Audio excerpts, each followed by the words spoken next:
Hi dears, today we are discussing Business Law BCOC 133 second block General Law of Contract and Unit 5 Consideration and Legality of Object. First chapter മുതൽക്ക് തന്നെ നമ്മൾ നോക്കി പോരുന്ന ഒരു കാര്യമാണ് Indian contract act section 10 പറഞ്ഞിട്ടുള്ള essentials of A valid contract. According to that section, in order to become a valid contract, it must possess legal consideration and object. നിയമപ്രകാരമുള്ള കൺസിഡറേഷനും ഒബ്ജക്റ്റും ഉണ്ടെങ്കിലേ നമ്മൾ എന്ത് ചെയ്യുള്ളൂ, ഒരു കോൺട്രാക്റ്റിനെ വാലിഡ് കോൺട്രാക്റ്റ് ആയി അംഗീകരിക്കുകയുള്ളൂ. അപ്പൊ എന്താണ് കൺസിഡറേഷൻ? ലീഗൽ കൺസിഡറേഷൻ ആവണമെന്ന് നമ്മൾ പറഞ്ഞു. അപ്പൊ ആദ്യം എന്ത് നോക്കണം? കൺസിഡറേഷൻ എന്നുള്ള ടേം കൊണ്ട് എന്താണ് അർത്ഥമാക്കുന്നത്? In business law, consideration means quid pro quo. That means something in return. നമ്മൾ ക്വിഡ് പ്രോ കോ എന്ന് പറയുന്ന ഒരു ടേം വെച്ചാണ് കൺസിഡറേഷനെ എക്സ്പ്ലെയിൻ ചെയ്യാറുള്ളത്. സംതിങ് ഇൻ റിട്ടേൺ, പകരം ലഭിക്കുന്നത് എന്തോ, അതിനെയാണ് കൺസിഡറേഷൻ എന്ന് പറയുന്നത്. അപ്പോൾ ഒരു കോൺട്രാക്റ്റിൽ ഓരോരുത്തർക്കും, ആ കോൺട്രാക്റ്റിൽ പാർട്ടികളായിട്ടുള്ള ഓരോരുത്തർക്കും എന്താണോ അവർ ചെയ്യുന്ന കാര്യത്തിന് പകരം ലഭിക്കുന്നത്, അതാണ് അവരുടെ consideration. It may be a benefit, right, interest or profit. സാധാരണ രീതിയിൽ കൺസിഡറേഷൻ എന്ന് പറയുന്നത് ചിലപ്പോൾ നമ്മൾക്ക് കിട്ടുന്ന ലാഭമായിരിക്കാം, നമ്മൾക്ക് കിട്ടുന്ന അവകാശങ്ങളായിരിക്കാം, അതുമല്ലെങ്കിൽ എന്തെങ്കിലും ഗുണങ്ങളായിരിക്കാം. ഇപ്പോൾ ഒരു പ്രോപ്പർട്ടി വിൽക്കുകയാണെങ്കിൽ അതിൻ്റെ വില, അത് നമുക്ക് പ്രൈസ് ആയിട്ട് കിട്ടുന്നു. അങ്ങനെ എന്തെങ്കിലും ഗുണപരമായിട്ടുള്ള കാര്യങ്ങളായിരിക്കാം.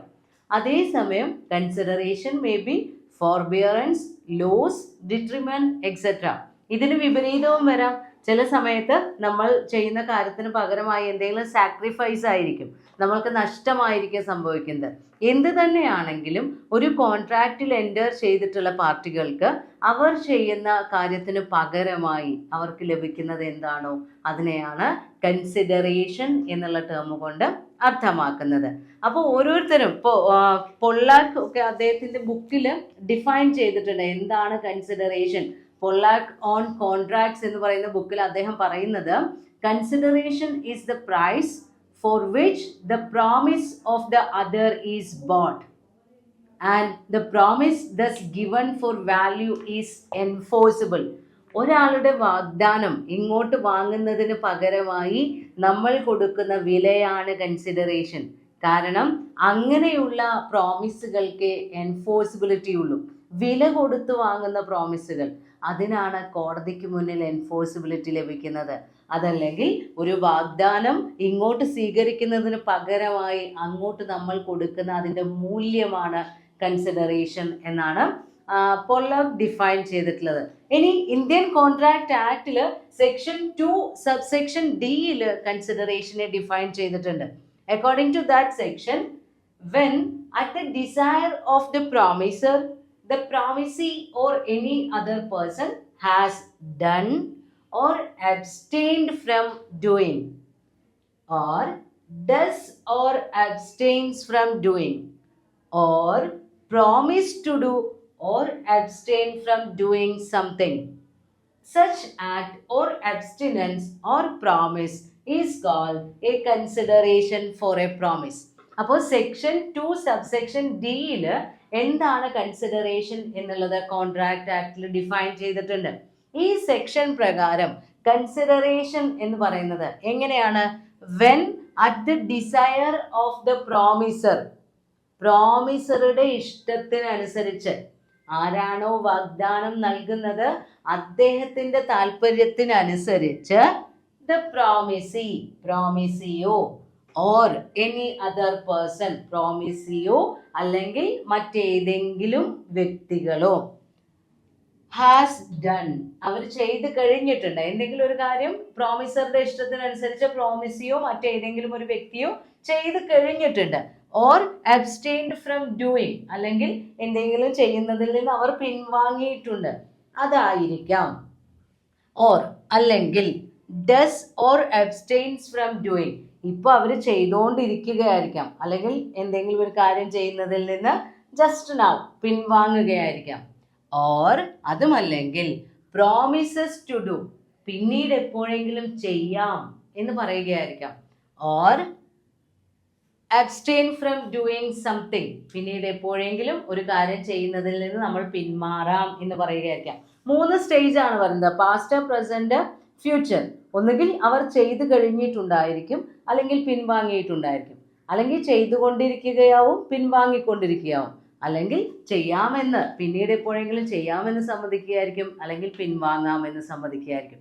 എന്തെങ്കിലും ഒരു പ്രവൃത്തി, ആ പ്രവൃത്തിയെ സച്ച് ആക്ട്, ആ ചെയ്തിട്ടുള്ള പ്രവൃത്തിയെ, ഓർ അബ്സ്റ്റിനൻസ് അല്ലെങ്കിൽ ആ പിൻവാങ്ങലിനെ, ഓർ പ്രോമിസ് അവർ നൽകുന്ന ഈ വാഗ്ദാനത്തെയാണ് നമ്മൾ എന്ത് പറയുന്നത്, A consideration four A promise, ആ പ്രോമിസിനുള്ള കൺസിഡറേഷൻ എന്ന് പറയുന്നത്.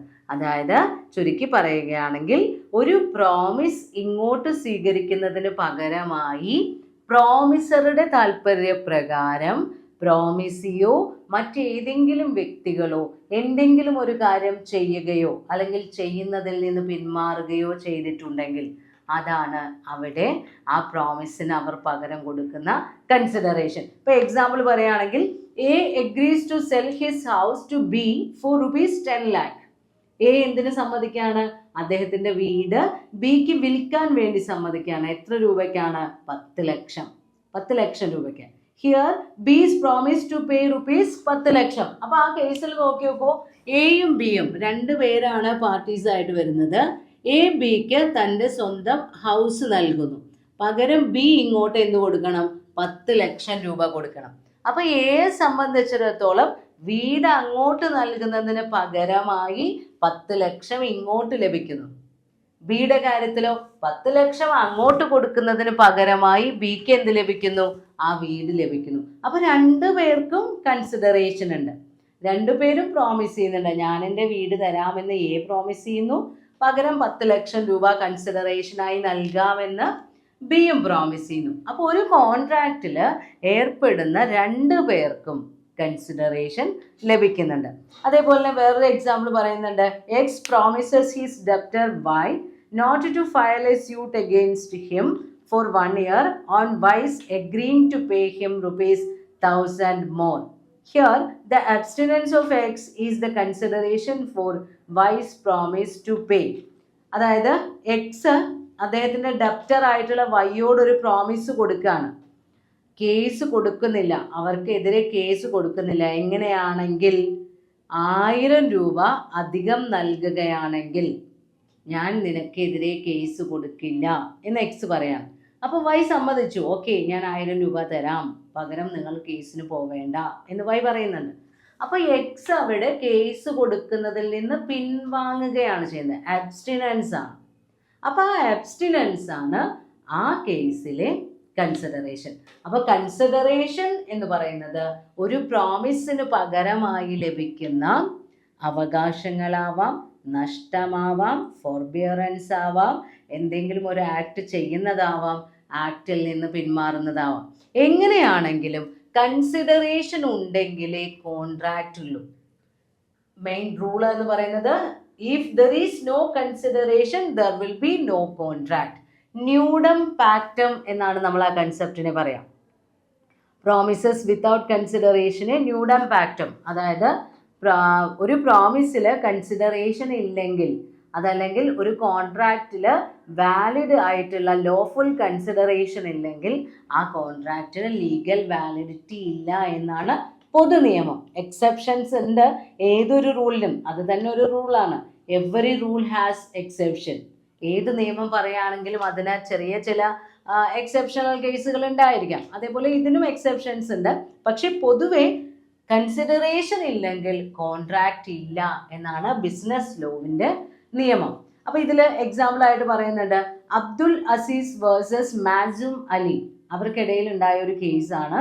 In this case A person verbally promised the secretary of the mosque committee to subscribe ₹500 for rebuilding of a mosque.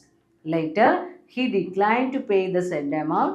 Held there was no consideration, hence no agreement, or the agreement was void. അതായത് അബ്ദുൽ അസീസ് എന്ന് പറയുന്ന ആളും മാസൂം അലി എന്ന് പറയുന്ന ആളും അവർക്കിടയിൽ ഉണ്ടായ ഒരു കേസാണ്. ഇതിൽ ഇയാൾ എന്ത് ചെയ്തു, ഒരു പള്ളിയുടെ കമ്മിറ്റിയുടെ സെക്രട്ടറിയോട് പറഞ്ഞു, ആ പള്ളി പുനർനിർമ്മിക്കുന്നതിന് വേണ്ടി 500 രൂപ ഞാൻ തരാം എന്ന് അയാൾ വാക്കാൽ പറഞ്ഞു. എഴുതി കൊടുത്തിട്ടൊന്നുമില്ല, ജസ്റ്റ് വാക്കിൽ പറഞ്ഞു, പള്ളി പുനർനിർമ്മിക്കുമ്പോൾ 500 രൂപ ഞാൻ തരാം എന്ന് ഇദ്ദേഹം പറഞ്ഞു. പക്ഷെ പിന്നീട് നമ്മുടെ സെക്രട്ടറി ആ പൈസ ചോദിച്ചപ്പോൾ ഇദ്ദേഹം അതിൽ നിന്ന് പിൻവാങ്ങി. ആ സമയത്ത് അവരുടെ കയ്യിൽ പൈസ ഇല്ലാണ്ട് എന്തെങ്കിലും കാരണങ്ങൾ കൊണ്ടായിരിക്കാം, ഞാനിപ്പോൾ നൽകുന്നില്ല എന്ന് പറഞ്ഞു. അപ്പോൾ പള്ളി കമ്മിറ്റിയുടെ സെക്രട്ടറി പോയി കേസ് കൊടുത്തു. ഇദ്ദേഹം പള്ളി പുനർനിർമ്മിക്കുമ്പോൾ 500 രൂപ തരാമെന്ന് പറഞ്ഞതാണ്, ഇപ്പോൾ ചോദിക്കുമ്പോൾ തരുന്നില്ല എന്ന് പറഞ്ഞ് കേസ് കൊടുത്തു. അപ്പോൾ കോടതിയിൽ നിന്ന് വിധി വന്നത്, ഇവിടെ ഈ 500 രൂപ നൽകുന്നതിന് പകരമായി നമ്മുടെ പാർട്ടിക്ക് യാതൊരു കൺസിഡറേഷനും ലഭിക്കുന്നില്ല. അപ്പോൾ കൺസിഡറേഷൻ ഇല്ലെങ്കിൽ കോൺട്രാക്റ്റ് ഇല്ല എന്നാണ് കോടതി വിധിച്ചത്. എന്നാൽ ചില കേസിൽ നേരെ തിരിച്ചും വരാറുണ്ട്. ഇപ്പോൾ വേറൊരു കേസ് പറയുന്നുണ്ട്, കേദാർനാഥ് വേഴ്സസ് ഗൗരി മുഹമ്മദ്. അതിൽ വരുന്നത്, in this case the defendant had agreed to subscribe ₹100 towards the construction of a town hall at Howrah. ഹൗറയിൽ ഒരു ടൗൺ ഹാൾ നിർമ്മിക്കുന്നതിന് വേണ്ടി 100 രൂപ ഞാൻ തരാം എന്ന് നമ്മുടെ ഡിഫൻഡന്റ് പറഞ്ഞിരുന്നു. അപ്പം ഇദ്ദേഹം ഈ പൈസ തരും എന്ന് വിചാരിച്ച് ആ കമ്മിറ്റിയിലെ വ്യക്തി, അതായത് അതിൻ്റെ സെക്രട്ടറിയോ അതിൻ്റെ ഉത്തരവാദിത്തപ്പെട്ട ആള്, ആ സെക്രട്ടറി എന്ത് ചെയ്തു, കുറേ ലയബിലിറ്റീസ് ഇൻകർ ചെയ്തു. Who had undertaken a liability. ഈ പൈസ കിട്ടിയാൽ കൊടുക്കാം എന്ന് പറഞ്ഞ് അദ്ദേഹം ഇദ്ദേഹത്തെ വിശ്വസിച്ചുകൊണ്ട് ഒരു ലയബിലിറ്റി ഏറ്റെടുത്തു. ആ കേസിൽ നമ്മുടെ വാഗ്ദാനം ചെയ്ത വ്യക്തി പൈസ കൊടുക്കണം എന്നാണ് കോടതി വിധിച്ചത്. കാരണം അദ്ദേഹത്തിൻ്റെ വാഗ്ദാനത്തിന് മുകളിൽ സെക്കൻഡ് പേഴ്സൺ വേറെ ലയബിലിറ്റി ഇൻകർ ചെയ്തിട്ടുണ്ട്. അങ്ങനെയുള്ള കേസിൽ നമ്മൾ എന്ത് ചെയ്യണം, ആ പേയ്മെൻറ്റ് കൊടുക്കണം എന്നാണ് പറഞ്ഞത്. കാരണം the contractors on the faith of the promise made by the defendant had undertaken a liability. നമ്മുടെ ഡിഫൻഡന്റിന്റെ വാക്ക് വിശ്വസിച്ചുകൊണ്ട് നമ്മുടെ സെക്രട്ടറി ഒരു ലയബിലിറ്റി ഏറ്റെടുത്തത് കാരണം ആ ലയബിലിറ്റിയിൽ നിന്ന് അദ്ദേഹത്തിന് മോചനം കിട്ടണമെങ്കിൽ ഇദ്ദേഹം പേയ്മെൻറ്റ് കൊടുക്കണം. അപ്പോൾ കോടതി പറഞ്ഞത് നിങ്ങൾ ആ പേയ്മെൻറ്റ് കൊടുക്കണമെന്നാണ്. അപ്പോൾ നോർമലി ബിസിനസ് ലോവിലുള്ള നിയമം എന്ന് പറയുന്നത്, if there is no consideration there will be no contract. Consideration ഇല്ലാതെ അവിടെ എന്തില്ല, കോൺട്രാക്റ്റുകൾ രൂപീകരിക്കപ്പെടുന്നില്ല എന്നാണ് നിയമം. Legal rules for valid consideration. ഒരു കോൺട്രാക്റ്റിലെ കൺസിഡറേഷൻ കോടതിക്ക് മുന്നിൽ വാലിഡ് ആവണമെങ്കിൽ എന്തെല്ലാം എസെൻഷ്യൽസ് ആണ് നിയമപ്രകാരം ആ കൺസിഡറേഷൻ ഉണ്ടായിരിക്കേണ്ടത്. അതിൽ first one, consideration must move at the desire of the promisor. നമ്മൾ ആ ഡെഫിനേഷനിൽ തന്നെ പറഞ്ഞതാണ്, കൺസിഡറേഷൻ എന്ന് പറയുന്നത് ആ ഡെഫിനേഷൻ്റെ തുടക്കം when at the desire of the promisor എന്നാണ്. അപ്പോൾ ഒരു കോൺട്രാക്റ്റിലെ കൺസിഡറേഷൻ തീരുമാനിക്കുന്നത് പ്രോമിസറാണ്. ആരാണോ വാഗ്ദാനം ചെയ്തിട്ടുള്ളത് അദ്ദേഹത്തിനാണ് ആ പ്രോമിസിൻ്റെ കൺസിഡറേഷൻ എന്തായിരിക്കണം എന്ന് തീരുമാനിക്കാനുള്ള അവകാശം. ഇപ്പോൾ എക്സാമ്പിളായിട്ട് പറയുന്നുണ്ട്, ഒരു കളക്ടർ, ഒരു ഡിസ്ട്രിക്റ്റ് കളക്ടർ ഒരു മാർക്കറ്റ് റിനോവേഷൻ ചെയ്യാൻ പറഞ്ഞു. അങ്ങനെ മാർക്കറ്റ് റിനോവേഷൻ ചെയ്യുന്ന സമയത്ത് ഡി ആണ് അതിൻ്റെ കൺസ്ട്രക്ഷൻ വർക്ക് ചെയ്യുന്നത്. ഡി എന്ന് പറയുന്ന ഒരു ആള്, ദുർഗാപ്രസാദ് ആണ്, അദ്ദേഹമാണ് അതിൻ്റെ കൺസ്ട്രക്ഷൻ വർക്ക് ചെയ്യുന്നത്.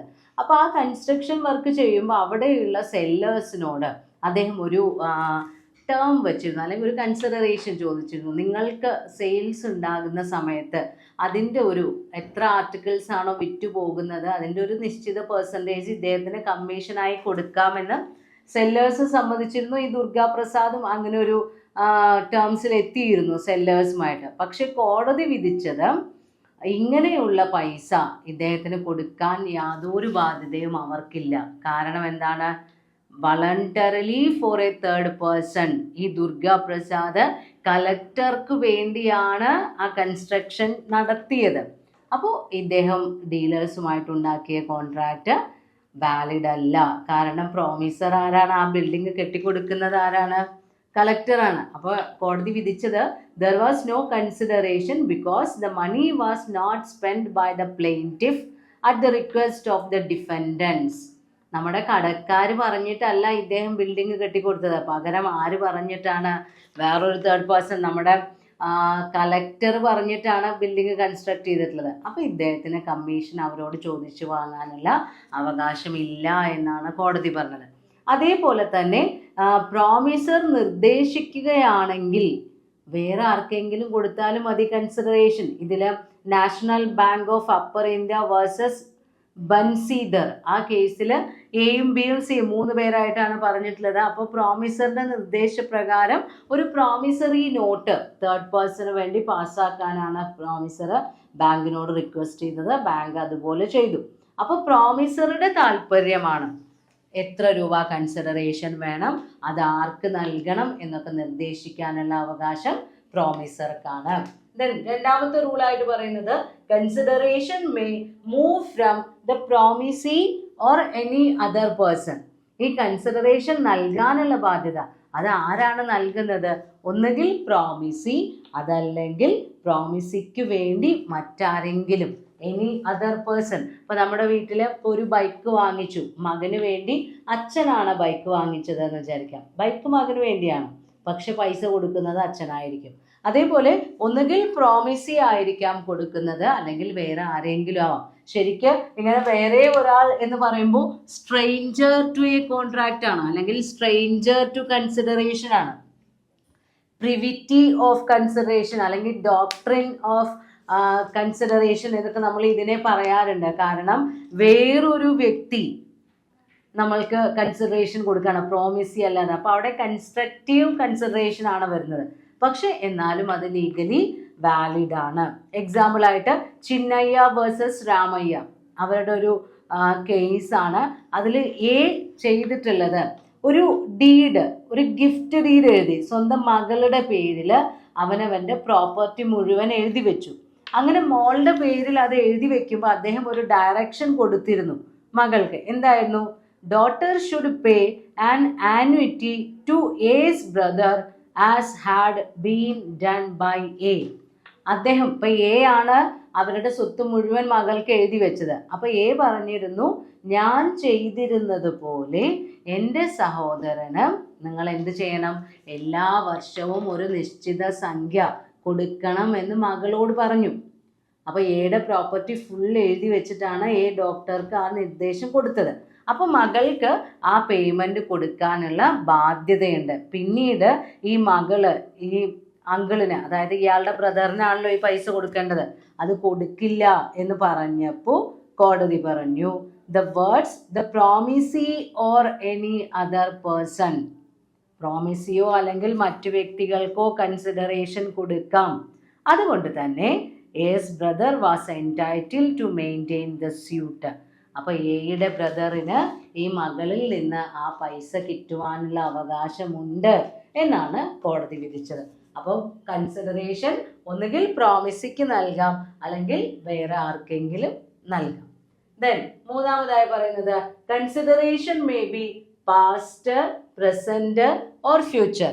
കൺസിഡറേഷൻ എന്ന് പറയുന്നത് ഒന്നുകിൽ ചെയ്തു കഴിഞ്ഞ കാര്യമാവാം. ഡെഫിനേഷനിലുണ്ട് has done or abstained from doing. രണ്ടാമത്തെ കേസ് എന്താ? Does or abstain from doing. അപ്പോൾ ഇത് ഒന്നുകിൽ കഴിഞ്ഞു പോയതായിരിക്കാം, അല്ലെങ്കിൽ ഇപ്പോൾ സൈമൾട്ടേനിയസ് ആയിട്ട് ഓഫർ അങ്ങോട്ട് കൊടുക്കുക, പ്രോമിസ് അങ്ങോട്ട് കൊടുക്കുക, കൺസിഡറേഷൻ ഇങ്ങോട്ട് വാങ്ങാം. അങ്ങനെയുള്ള പ്രസന്റ് ആയിരിക്കാം, അല്ലെങ്കിൽ ഫ്യൂച്ചർ, ഭാവിയിൽ ചെയ്യാമെന്ന് പറയുന്ന വാഗ്ദാനമായിരിക്കാം. പാസ്റ്റ് എന്ന് പറയുമ്പോൾ ചെയ്തു കഴിഞ്ഞു, നമ്മൾ പ്രോമിസ് കൊടുത്തു കഴിഞ്ഞു, പകരം കൺസിഡറേഷൻ വാങ്ങിക്കഴിഞ്ഞു. അതല്ലെങ്കിൽ ഇപ്പോൾ എക്സാമ്പിൾ പറയുകയാണെങ്കിൽ ഒരു മൈനർ, നമ്മുടെ ടെക്സ്റ്റിൽ പറയുന്നുണ്ട് എ എന്ന് പറയുന്ന ഒരു minor was given the benefit of certain services by the plaintiff. നമ്മളുടെ വാദിയിൽ നിന്ന് മൈനോറിറ്റി സ്റ്റേജിൽ മൈനറുടെ റിക്വസ്റ്റ് പ്രകാരം ഒരുപാട് സർവീസുകൾ പ്ലെയിൻറ്റിഫ് ചെയ്തു കൊടുത്തിട്ടുണ്ട്. അതായത് ഒരു നിശ്ചിത സംഖ്യ അദ്ദേഹത്തിൻ്റെ ചെലവിന് വേണ്ടിയോ അത്യാവശ്യങ്ങൾക്ക് വേണ്ടിയോ ഈ പ്ലെയിൻറ്റിഫ് കൊടുത്തുകൊണ്ടിരിക്കുന്നുണ്ട്. ആ മൈനർ മേജർ ആയതിനു ശേഷവും ഈ പേയ്മെൻറ്റ് തുടർന്നും കൊടുത്തുകൊണ്ടിരിക്കുന്നുണ്ട്. ഇയാളുടെ സ്വന്തം ഇഷ്ടത്തിനല്ല, മൈനറുടെ റിക്വസ്റ്റ് പ്രകാരമാണ് കൊടുത്തിട്ടുള്ളത്. അപ്പോൾ ഇന്ത്യൻ നിയമപ്രകാരം ആ മൈനോറിറ്റി സ്റ്റേജിൽ കൊടുത്ത സർവീസിൻ്റെയും പേയ്മെൻറ്റ് വാങ്ങാനുള്ള അവകാശം പ്ലെയിൻറ്റിഫിനുണ്ട്. കാരണം പാസ്റ്റ് കൺസിഡറേഷനും വാലിഡ് ആണ്. പക്ഷേ ഇംഗ്ലീഷ് ലോവിൽ അങ്ങനെയല്ല. പാസ്റ്റ് കൺസിഡറേഷൻ എന്ന് പറഞ്ഞു കഴിഞ്ഞാൽ നോ കൺസിഡറേഷൻ ആണ്. പക്ഷേ ഇന്ത്യയിൽ പാസ്റ്റ് കൺസിഡറേഷനും വാലിഡ് ആണ്. ഇനി പ്രസന്റ് കൺസിഡറേഷൻ എന്ന് പറഞ്ഞു കഴിഞ്ഞാൽ അവിടെ സൈമൾട്ടേനിയസ് ആക്ഷൻ ആണ്. ഇപ്പം നമ്മളൊരു കടയിൽ പോയി 10 രൂപ അങ്ങോട്ട് കൊടുത്തു, ഒരു പേന ഇങ്ങോട്ട് വാങ്ങിച്ചു. അപ്പോൾ 10 രൂപ അങ്ങോട്ട് കടക്കാരൻ്റെ കൺസിഡറേഷൻ കിട്ടി, പേന നമ്മൾക്ക് ഇങ്ങോട്ട് നമ്മുടെ കൺസിഡറേഷനും കിട്ടി. രണ്ടും അറ്റ് എ ടൈം നമ്മൾ നൽകലും വാങ്ങലും കഴിഞ്ഞു. അതാണ് പ്രസൻറ്റ് കൺസിഡറേഷൻ. ഫ്യൂച്ചർ കൺസിഡറേഷൻ എന്ന് പറഞ്ഞു കഴിഞ്ഞാൽ consideration may be promised for a future date. ഒരു ഫ്യൂച്ചർ ഡേറ്റിൽ ഞാൻ കൺസിഡറേഷൻ തരാം എന്ന് പറഞ്ഞ് രണ്ടുപേരും വാഗ്ദാനം നൽകുകയാണെങ്കിൽ അതാണ് ഫ്യൂച്ചർ കൺസിഡറേഷൻ. അപ്പോൾ ഇന്ത്യയിൽ പാസ്റ്റ് കൺസിഡറേഷനും പ്രസൻറ്റ് കൺസിഡറേഷനും ഫ്യൂച്ചർ കൺസിഡറേഷനും വാലിഡ് ആണ്. ദെൻ നാലാമത്തെ rule, consideration must be of some value. Consideration എന്ന് പറയുന്നത് നിയമത്തിൻ്റെ മുന്നിൽ ഒരു വാല്യൂ ഉള്ള കാര്യമായിരിക്കണം. ഇപ്പോൾ എക്സാമ്പിൾ പറയുകയാണെങ്കിൽ ടെക്സ്റ്റിൽ പറയുന്നുണ്ട്, ഒരാൾ എയും ബിയും, A promises to give his new Maruti car to B provided B will fetch it from the garage. ഗാരേജിൽ നിന്ന് എൻ്റെ മാരുതി കാർ എടുത്തുകൊണ്ട് വന്നാൽ നിനക്കത് ഞാൻ തരാം എന്ന് പറഞ്ഞ എ ഒരു കോൺട്രാക്റ്റ് ഉണ്ടാക്കുകയാണ്. അപ്പോൾ അതൊരു ലീഗൽ വാലിഡ് കോൺട്രാക്റ്റ് അല്ല. കോൺട്രാക്റ്റ് എന്നൊന്നും നമുക്ക് പറയാൻ പറ്റില്ല. കാരണം ഗാരേജിൽ നിന്ന് കാർ എടുത്തുകൊണ്ട് വരാമെന്ന് പറഞ്ഞു കഴിഞ്ഞാൽ അതൊന്നും ഒരു കൺസിഡറേഷൻ അല്ല. അവിടെ സമ്മാനം പോലെയൊക്കെ കൊടുക്കാം, പക്ഷേ വാലിഡ് കൺസിഡറേഷൻ ആയിരിക്കണം. ചിദംബര വേഴ്സസ് PS രംഗ, ആ കേസിൽ ജസ്റ്റിസ് സുബ്ബറാവു പറയുന്നുണ്ട്, സുപ്രീം കോടതിയിലെ ജസ്റ്റിസ് പറയുന്നുണ്ട്, the consideration shall be something which not only the parties regard but the law can also regard having some value. കോൺട്രാക്റ്റിൽ എൻ്റർ ചെയ്യുന്ന പാർട്ടികൾക്ക് മാത്രം തോന്നിയാൽ പോരാ, കോടതിക്ക് കൂടി തോന്നണം ഇതൊരു വാലിഡ് കൺസിഡറേഷൻ ആണ്, ഇതിന് വാല്യൂ ഉണ്ട് എന്ന് കോടതിക്ക് കൂടി തോന്നണമെന്നാണ് ജസ്റ്റിസ് സുബ്ബറാവു ഈ കേസിൽ ചിദംബര വേഴ്സസ് PS രംഗ എന്ന് പറയുന്ന കേസിൽ വിധി പ്രസ്താവിച്ചത്. അതേപോലെ തന്നെ കുലശേഖര പെരുമാൾ വേഴ്സസ് പാത്തക്കുട്ടി എന്ന് പറയുന്ന ആ കേസിൽ നമ്മുടെ ജസ്റ്റിസ് ശ്രീനിവാസൻ, മദ്രാസ് ഹൈക്കോടതിയിലെ ജസ്റ്റിസ് പറഞ്ഞിട്ടുണ്ട്, though the Indian Contract Act does not in terms so require, consideration must be good or valuable. നമ്മളുടെ ഇന്ത്യൻ കരാർ നിയമത്തിൽ അങ്ങനെ വ്യക്തമാക്കിയിട്ടൊന്നുമില്ലെങ്കിലും നിയമപ്രകാരം ഒരു വാലിഡ് കോൺട്രാക്റ്റിന് വാല്യുബിൾ ആയിട്ടുള്ള ഗുഡ് കൺസിഡറേഷൻ ഉണ്ടായിരിക്കണം എന്നാണ് മദ്രാസ് ഹൈക്കോടതിയിൽ ജസ്റ്റിസ് ശ്രീനിവാസനും വിധി പ്രസ്താവിച്ചിട്ടുള്ളത്. അപ്പോൾ ഒരു പ്രോമിസ്, നമ്മളിപ്പോൾ എന്തെങ്കിലും ഒരു പ്രോമിസ് നൽകുമ്പോൾ അതിൻ്റെ കൺസിഡറേഷൻ ഒരിക്കലും ഇല്യൂസറി ആവരുത്. അതെന്തായിരിക്കണം? റിയൽ കൺസിഡറേഷൻ ആണ്. ദെൻ ലാസ്റ്റിൽ പറയുന്നത് consideration must be legal. Consideration എങ്ങനെയുള്ളതായിരിക്കണം? നിയമപ്രകാരമുള്ളതായിരിക്കണം. ഇല്ലീഗൽ ആയിട്ടുള്ളതോ ഇമ്മോറൽ ആയിട്ടുള്ളതോ കൺസിഡറേഷൻ ഒന്നും ഒരു കോൺട്രാക്റ്റിന് നമ്മൾ കൺസിഡറേഷനായി തീരുമാനിക്കാൻ പാടില്ല. ഇപ്പോൾ എന്തെങ്കിലും ഒരു കാര്യം, ഞാൻ എൻ്റെ വണ്ടി, എൻ്റെ സ്കൂട്ടർ നിനക്ക് തരാം, പകരം നീ എനിക്കൊരു 1 ഏക്കർ കഞ്ചാവ് തോട്ടം തന്നാൽ മതി എന്നോ അല്ലെങ്കിൽ കുറച്ച് MDMA അങ്ങനെ എന്തെങ്കിലുമൊക്കെയുള്ള മയക്കുമരുന്ന് പകരം തന്നാൽ മതി എന്നൊന്നും പറയുന്ന കൺസിഡറേഷൻ ഉള്ള കോൺട്രാക്റ്റുകൾക്ക് കോടതിക്ക് മുന്നിൽ വാലിഡിറ്റി കിട്ടില്ല. അപ്പം നിയമം നിരോധിച്ചിട്ടുള്ള കാര്യങ്ങളൊന്നും കൺസിഡറേഷനായി വരുന്ന കോൺട്രാക്റ്റുകൾക്ക് കോടതിക്ക് മുന്നിൽ വാലിഡിറ്റി ഇല്ല. അപ്പോൾ ഇത്രയും റൂൾസ് ഫോളോ ചെയ്താൽ മാത്രമേ ഒരു കോൺട്രാക്റ്റിലെ കൺസിഡറേഷൻ വാലിഡ് കൺസിഡറേഷനായി മാറുകയുള്ളൂ. Next topic, stranger to a contract and stranger to consideration. We know that stranger means a person who is not a party to that contract. ഇപ്പോൾ സ്ട്രേഞ്ചർ ടു കോൺട്രാക്റ്റ് എന്ന് പറയുകയാണെങ്കിൽ ഒരു കരാറിൻ്റെ ഭാഗമല്ലാത്തൊരു വ്യക്തി, അതിൽ വരുന്ന പാർട്ടി അല്ല അദ്ദേഹം. അങ്ങനെയുള്ള വ്യക്തികളെയാണ് സ്ട്രേഞ്ചർ ടു കോൺട്രാക്റ്റ് എന്ന് പറയുന്നത്. സ്ട്രേഞ്ചർ ടു കൺസിഡറേഷൻ എന്ന് പറഞ്ഞു കഴിഞ്ഞാൽ പ്രോമിസി അല്ലാത്ത വേറെ ഏതെങ്കിലും വ്യക്തികൾ കൺസിഡറേഷൻ നൽകുമ്പോഴാണ് സ്ട്രേഞ്ചർ ടു കൺസിഡറേഷൻ എന്ന് പറയുന്നത്. ഇന്ത്യൻ ലോ പ്രകാരം stranger to consideration is valid and acceptable. നമ്മൾക്കൊരു വാലിഡ് കോൺട്രാക്റ്റ് ആവണമെങ്കിൽ അവിടെ കൺസിഡറേഷൻ പ്രോമിസി തന്നെ നൽകണമെന്നില്ല. പ്രോമിസിയോ മറ്റേതെങ്കിലും വ്യക്തികളോ നൽകിയാൽ മതി. അപ്പോൾ സ്ട്രേഞ്ചർ ടു കൺസിഡറേഷൻ വാലിഡ് ആണ്. എന്നാൽ സ്ട്രേഞ്ചർ ടു കോൺട്രാക്റ്റ് എന്ന് പറയുമ്പോൾ ആ കോൺട്രാക്റ്റിൻ്റെ ഭാഗമല്ലാത്തൊരു വ്യക്തി, അദ്ദേഹത്തിന് കോൺട്രാക്റ്റിൽ നിന്ന് ലഭിക്കുന്ന അവകാശങ്ങൾക്ക് വേണ്ടി കേസ് കൊടുക്കാൻ കഴിയില്ല. A stranger to contract cannot sue in Indian court. നമ്മൾക്ക് ഏതെങ്കിലും ഒരു കരാറിൽ നിന്ന് ലഭിക്കുന്ന അവകാശങ്ങൾക്ക് വേണ്ടി ഒരു സ്ട്രേഞ്ചർ ആണ് എങ്കിൽ, ആ കോൺട്രാക്റ്റിൽ ഇല്ലാത്ത വ്യക്തിയാണെങ്കിൽ അദ്ദേഹത്തിന് കേസ് കൊടുക്കാൻ കഴിയില്ല എന്നുള്ളതാണ് ഇന്ത്യൻ നിയമം. അപ്പോൾ സ്ട്രേഞ്ചർ ടു കൺസിഡറേഷൻ അല്ലെങ്കിൽ പ്രിവിറ്റി ഓഫ് കൺസിഡറേഷൻ എന്ന് പറയുന്ന ആ ഡോക്ട്രിൻ അത് വാലിഡ് ആണ്. കൺസിഡറേഷൻ്റെ കേസിൽ സ്ട്രേഞ്ചർക്കും കൺസിഡറേഷൻ നൽകാം. എന്നാൽ കോൺട്രാക്റ്റിൻ്റെ കേസിൽ stranger to contract cannot sue, ഒരിക്കലും എന്ത് ചെയ്യാൻ പറ്റില്ല, കോടതിയിൽ കേസ് കൊടുക്കാൻ പറ്റില്ല. പക്ഷേ നമ്മൾ പറഞ്ഞു കഴിഞ്ഞതാണ് എവറി റൂൾ ഹാസ് എക്സെപ്ഷൻ. എല്ലാ റൂൾസിനും എന്തുണ്ട്, ചില ഒഴിവുകളുള്ള കേസുകളുണ്ട്. അതായത് ഇത് അതിൽ നിന്ന് എക്സെപ്റ്റഡ് ആണ്, ഇതൊഴികെ ബാക്കിയുള്ളത്, അങ്ങനെയുള്ള എക്സെപ്ഷൻസ് ആണ് പറയുന്നത്. ഏറ്റവും ആദ്യത്തെ case beneficiary under trust or charge. അതായത് ഈ പറയുന്ന എക്സെപ്ഷനുകളിൽ ഏകദേശം 5 കേസുകൾ പറയുന്നുണ്ട്. ഈ 5 കേസിലും സ്ട്രേഞ്ചർക്ക് വേണമെങ്കിൽ കേസ് കൊടുക്കാം, വാലിഡ് ആണ്. Stranger to contract normally valid അല്ല, അവർക്ക് കേസ് കൊടുക്കാൻ കഴിയില്ല.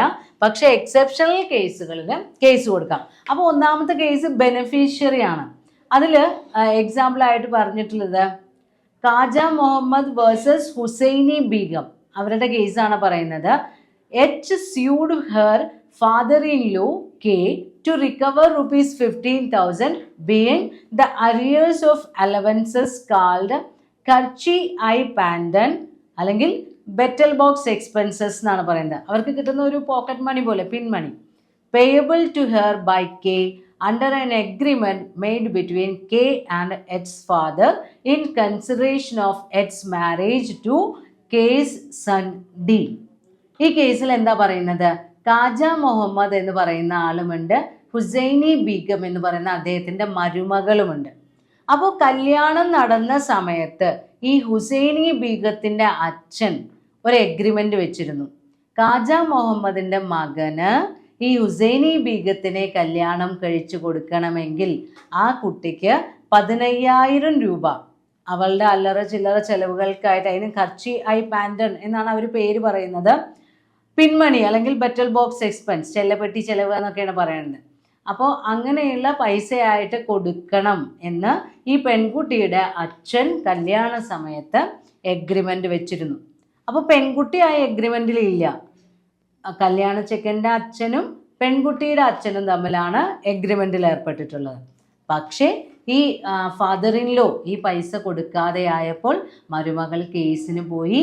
ആ കേസ് വാലിഡ് ആണ്, ആ കുട്ടിക്ക് പൈസ കിട്ടാനുള്ള അവകാശമുണ്ട് എന്നാണ് കോടതി പറഞ്ഞത്. കാരണം എന്താ, both H and D were minors at the time of marriage. The Privy Council held that the promise to be enforceable by H. ഇവിടെ രണ്ടുപേരുടെയും പിതാക്കന്മാർ തമ്മിലാണ് കരാറുണ്ടാക്കിയിട്ടുള്ളത്. അങ്ങനെയാണെങ്കിലും ഈ പെൺകുട്ടിക്ക് ആ പൈസ കേസ് കൂടി വാങ്ങിച്ചെടുക്കാനുള്ള അവകാശമുണ്ട് എന്നാണ് കോടതി വിധിച്ചത്. ദെൻ രണ്ടാമത്തെ കേസ് പറയുന്നത് മാരേജ് സെറ്റിൽമെൻ്റ് ആണ്.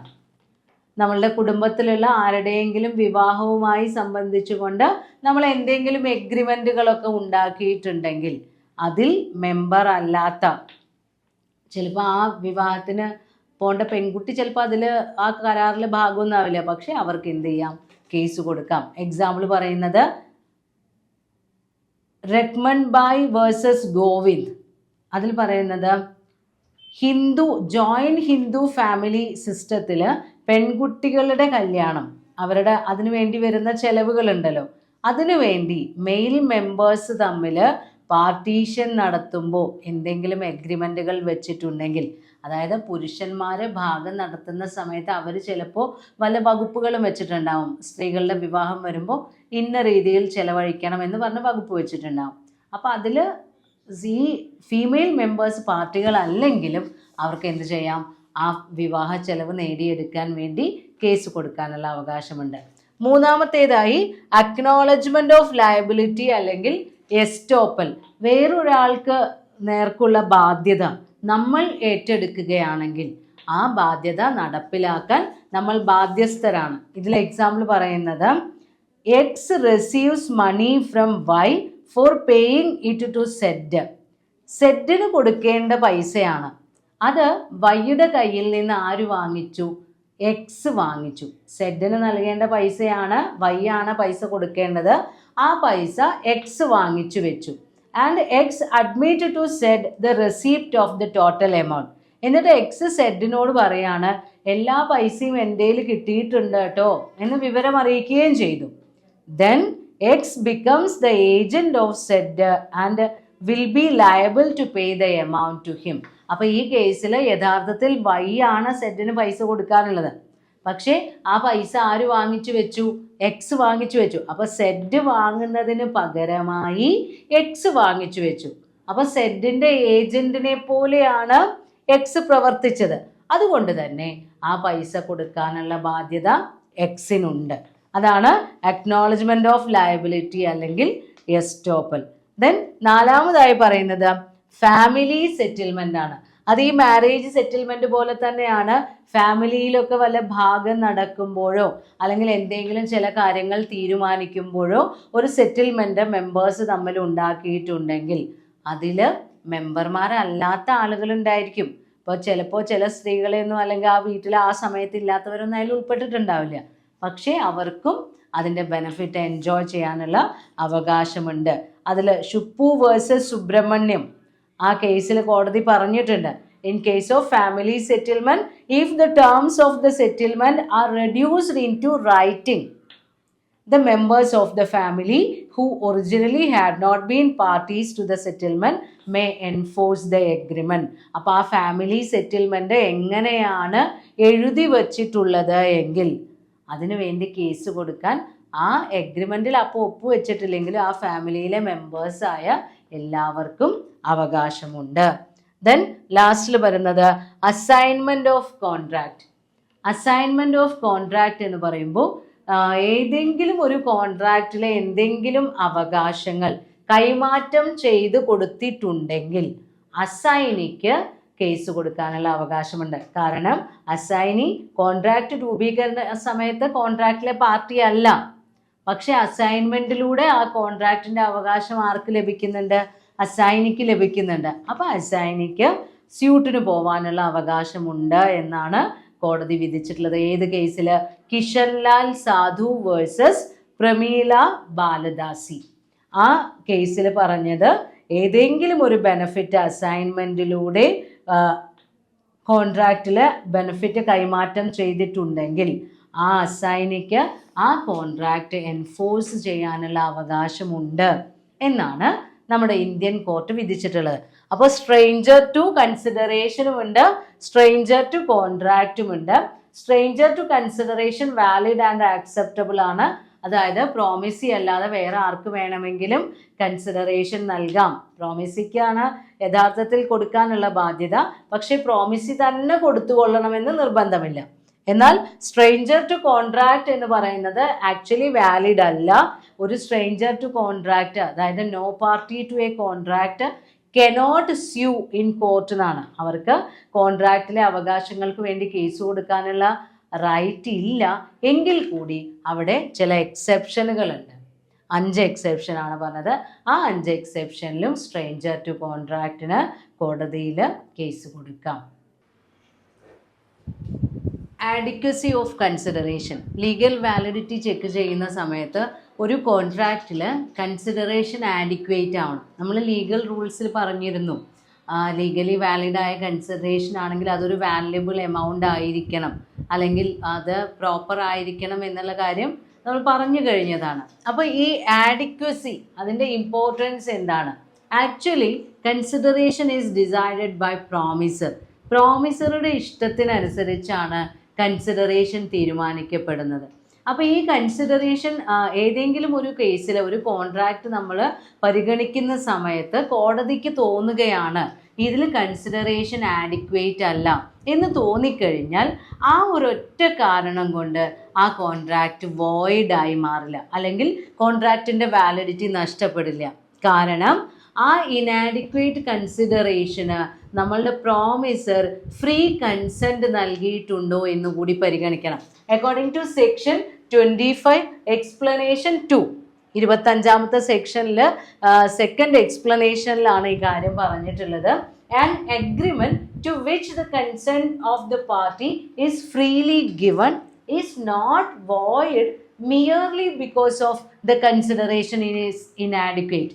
അപ്പം എന്താ പറയുന്നത്, ഈ സെക്ഷൻ പ്രകാരം ഒരു കരാറിൽ ആഡിക്വസി ഇല്ല അല്ലെങ്കിൽ കൺസിഡറേഷൻ പര്യാപ്തമല്ല എന്നുള്ള ഒരു ഒറ്റ കാരണം കൊണ്ട് ആ കരാറിൻ്റെ വാലിഡിറ്റി നഷ്ടപ്പെടുന്നില്ല.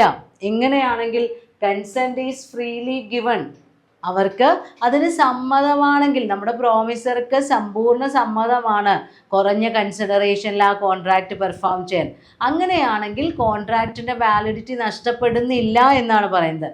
അതോടൊപ്പം തന്നെ but the inadequacy of consideration may be taken in to account by the court in determining the question whether the consent of the promisor was freely given. അപ്പോൾ ഇനാഡിക്വസി ഓഫ് കൺസിഡറേഷൻ പരിഗണിക്കുന്ന സമയത്ത് കോടതി ശ്രദ്ധിക്കേണ്ട കാര്യം എന്താണ്, നമ്മുടെ പ്രോമിസറുടെ കൺസെന്റ് ഫ്രീലി ഗിവൺ ആണോ, അദ്ദേഹത്തിന് അതിന് സ്വതന്ത്ര സമ്മതമാണോ എന്നാണ് കോടതി ശ്രദ്ധിക്കേണ്ടത്. ഇപ്പോൾ എക്സാമ്പിളായിട്ട് ഇതിൽ പറയുന്നുണ്ട്, എ എന്ന് പറയുന്ന വ്യക്തി അല്ലെങ്കിൽ ബി എന്ന് പറയുന്ന വ്യക്തി അദ്ദേഹത്തിന് 1000 രൂപ വിലയുള്ള കുതിരയെ വെറും 100 രൂപയ്ക്ക് നൽകുന്നുണ്ട്. അപ്പം അത് ആ കൺസിഡറേഷൻ 100 രൂപയാണ് എന്ന് വിചാരിച്ച് ആ കോൺട്രാക്റ്റിന് വാലിഡിറ്റി നഷ്ടപ്പെടില്ല. പക്ഷേ ബി എന്ത് സമ്മതിക്കണം, എനിക്ക് ഫ്രീ കൺസെൻ്റ് ആണ്, 100 രൂപയ്ക്ക് എൻ്റെ ഹോഴ്സിനെ വിൽക്കാൻ എനിക്ക് സമ്മതമാണ് എന്ന് നമ്മളുടെ പ്രോമിസർ സമ്മതിക്കണം. അപ്പോൾ ഏതെങ്കിലും ഒരു സാഹചര്യത്തിൽ ഇപ്പോൾ ഒരു 80 ലക്ഷം രൂപ വിലയുള്ള ഒരു വീട് എക്സ് എന്ന് പറയുന്ന ഒരാൾക്ക് വേണമെങ്കിൽ വെറും 80,000 രൂപയ്ക്ക് അദ്ദേഹത്തിൻ്റെ ഫ്രണ്ടിന് വിൽക്കാം, അത് അദ്ദേഹത്തിന് സമ്പൂർണ്ണ സമ്മതമാണെങ്കിൽ. പക്ഷേ കോടതിയിൽ കേസുകൾ വരുന്ന സമയത്ത് പ്രഥമ ദൃഷ്ട്യ ഇനാഡിക്വസി ഓഫ് കൺസിഡറേഷൻ ഉണ്ടെങ്കിൽ പലപ്പോഴും ആ കോൺട്രാക്റ്റിൻ്റെ വാലിഡിറ്റി സംശയിക്കപ്പെടാറുണ്ട്. പക്ഷേ പ്രോമിസർക്ക് ഫ്രീ കൺസെൻ്റ് ആണ് എന്ന് തുറന്നു പറഞ്ഞു കഴിഞ്ഞാൽ നമ്മുടെ കോൺട്രാക്റ്റിന് ലീഗലി വാലിഡിറ്റി ലഭിക്കുകയും ചെയ്യും. അപ്പോൾ ഫ്രീ കൺസെൻ്റ് ഇല്ലെങ്കിൽ മാത്രമേ ഇനാഡിക്വസി ഓഫ് കൺസിഡറേഷൻ കാരണം നമ്മൾ എന്ത് ചെയ്യാറുള്ളൂ, കോൺട്രാക്റ്റിൻ്റെ വാലിഡിറ്റി ക്യാൻസൽ ചെയ്യാറുള്ളൂ. Legality of agreements having no consideration. Normally section 25 പ്രകാരം ഇന്ത്യൻ കോൺട്രാക്ട് ആക്ടിൻ്റെ സെക്ഷൻ 25 അനുസരിച്ച് the contracts having no consideration become void.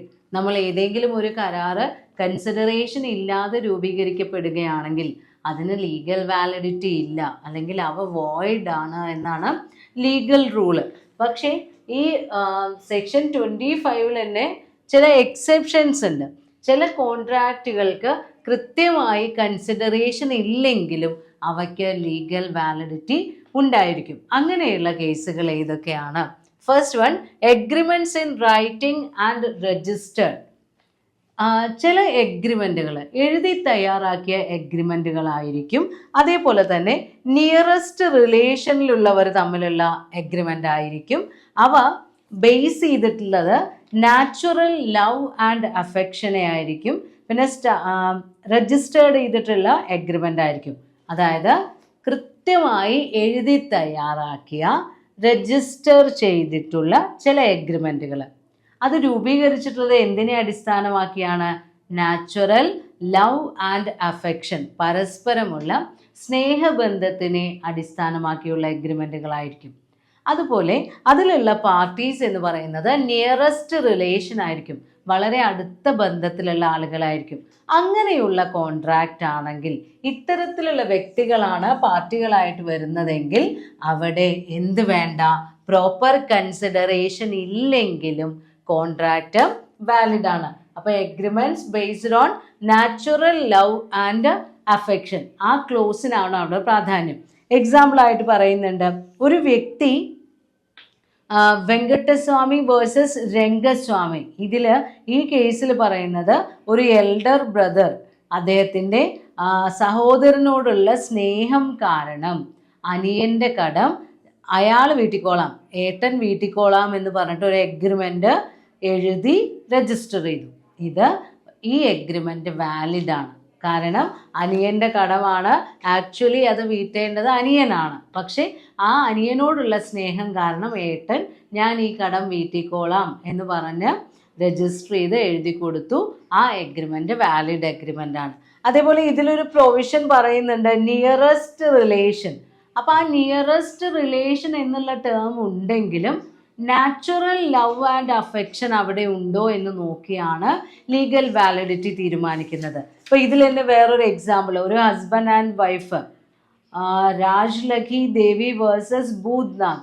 അവരുടെ കേസിൽ പറയുന്നുണ്ട്, ഒരു ഹസ്ബൻഡ് ഭാര്യയുമായിട്ട് വഴക്കായതിനെ തുടർന്ന് അവർക്ക് ജീവനാംശം പോലെ അല്ലെങ്കിൽ അവർക്ക് മെയിൻ്റനൻസ് പോലെ കുറച്ച് പൈസ കൊടുക്കാമെന്ന് അയാൾ സമ്മതിക്കുകയും എഗ്രിമെൻറ്റിൽ എത്തുകയും, പക്ഷെ അത് കോടതിയിൽ ചെന്ന സമയത്ത് അത് അൺഎൻഫോഴ്സിബിൾ ആയി മാറുകയും ചെയ്തു എന്നൊക്കെ പറയുന്നുണ്ട്. അപ്പം നിയറസ്റ്റ് റിലേഷൻ ഉണ്ടായതുകൊണ്ട് മാത്രം കാര്യമില്ല, അവിടെ എന്ത് വേണം? നാച്ചുറൽ ലവ് ആൻഡ് അഫെക്ഷൻ ഉണ്ടെങ്കിൽ, പ്രോപ്പർ കൺസിഡറേഷൻ ഇല്ലെങ്കിലും കോൺട്രാക്റ്റുകൾ വാലിഡ് ആയിരിക്കും. ദെൻ രണ്ടാമതായി പറയുന്നത് പ്രോമിസ് ടു കോമ്പൻസേറ്റ്. ഏതെങ്കിലും ഒരു ആൾ മുന്നേ ചെയ്തിട്ടുള്ള ഏതെങ്കിലും ഒരു വളണ്ടറി ആക്ടിന് പകരമായി നമ്മൾ എന്തെങ്കിലും കോമ്പൻസേഷൻ നൽകുകയാണെങ്കിൽ അവിടെ പ്രസൻറ്റിൽ പ്രോപ്പർ കൺസിഡറേഷൻ ഇല്ലെങ്കിലും ആ കോൺട്രാക്റ്റുകൾ വാലിഡ് ആയിരിക്കും. It is a promise to compensate wholly or partly, മുഴുവനായും അല്ലെങ്കിൽ ഭാഗികമായി നഷ്ടപരിഹാരം നൽകുന്നത് പോലെ നമ്മൾ പേയ്മെൻറ്റ് കൊടുക്കുകയാണ്. അതായത് എന്തിനു വേണ്ടിയാണ്? If he has already done something വളണ്ടറിലി. ചിലപ്പോൾ നമ്മുടെ ഒരു പേഴ്സ് പോയി, അത് കിട്ടിയ ആൾ നമുക്ക് കൊണ്ടുവന്ന് തന്നു, അപ്പോൾ അതിന് പകരമായി നമ്മൾ സന്തോഷത്തിന് എന്തെങ്കിലും പൈസ കൊടുക്കുകയോ ഒക്കെ ചെയ്യാം. അല്ലെങ്കിൽ A supports B's infants without asking, B promises to pay A's expenses for so doing, once again this is a contract. അതായത് ബിയുടെ ചെറിയ ഒരു കുട്ടിയെ കാണാതെ പോയി, അപ്പോൾ എ ആ കുട്ടിയെ തിരഞ്ഞ് കണ്ടുപിടിക്കാൻ വേണ്ടി സഹായിക്കുകയാണ്. അപ്പോൾ ബി പറയുന്നുണ്ട് എയോട്, നിങ്ങൾക്ക് അതിന് എന്ത് ചിലവ് വന്നാലും ഞാൻ തരാം എന്ന് പ്രോമിസ് ചെയ്തിട്ടുണ്ട്. ആ കോൺട്രാക്റ്റ് വാലിഡ് ആണ്. കാരണം ഇദ്ദേഹം നൽകുന്ന സർവീസിന് പകരമാണ് നമ്മൾ ആ കോമ്പൻസേഷൻ നൽകുന്നത്. ദെൻ മൂന്നാമത്തെ കേസ് പറയുന്നത് പേയ്മെൻറ്റ് ഓഫ് എ ഡെപ്റ്റ് barred by limitation act. Limitation ആക്ടിൻ്റെ പരിധിക്ക് കീഴിൽ സമയകാലാവധി കഴിഞ്ഞ ഡെപ്റ്റുകൾ ഉണ്ടായിരിക്കും. ആ ഡെപ്റ്റ് പാർട്ട്ലി ഓർ ഫുള്ളി റീപേയ്മെൻറ്റ് നൽകാമെന്ന് പറഞ്ഞൊരു എഗ്രിമെൻറ്റ് എഴുതി നൽകുകയാണെങ്കിൽ അത് വാലിഡ് ആണ്. ഇപ്പം നമ്മുടെ എക്സാമ്പിളിൽ 800 രൂപ, എക്സ് വൈക്ക് 800 രൂപയാണ് നൽകാനുള്ളത്, പക്ഷെ ആ ഡെപ്റ്റ് ടൈം ബാർ ചെയ്ത് പോയതാണ്. അപ്പോൾ എക്സ് ഒരു എഗ്രിമെൻ്റ് എഴുതി തയ്യാറാക്കി കൊടുക്കുകയാണ്, 600 രൂപ ഞാൻ തരാം, പാർട്ട് പേയ്മെൻ്റ് ആണ്, എങ്കിൽ കൂടിയും അതെന്താണ്? ഒരു വാലിഡ് കോൺട്രാക്റ്റ് ആണ്. ദെൻ നാലാമത്തെ കേസ് പറയുന്നത് കംപ്ലീറ്റഡ് ഗിഫ്റ്റ് ആണ്.